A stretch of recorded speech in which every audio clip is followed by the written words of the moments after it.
الأحرار، مشرق الأنوار، منتدى السؤدد وحماه، قبلة المحبين وموطن الكرماء والشرفاء، مغرب العز بين الأمم، بلاد البربر والأمازيغ والصحراء، منها انطلقت جيوت الفتح لتبني حضارتها في بلاد الأندلس، وفيها جبال الأطلس الشامخة وهي موطن الأسود.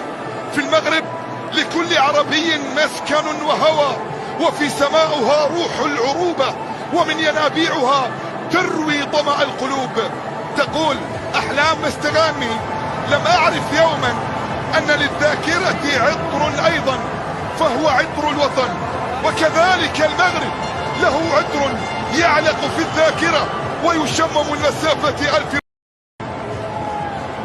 مات الأحرار، مشرق الأنوار، منتدى السؤدد وحماه، قبلة المحبين وموطن الكرماء والشرفاء، مغرب العز بين الأمم، بلاد البربر والأمازيغ والصحراء، منها انطلقت جيوت الفتح لتبني حضارتها في بلاد الأندلس، وفيها جبال الأطلس الشامخة وهي موطن الأسود.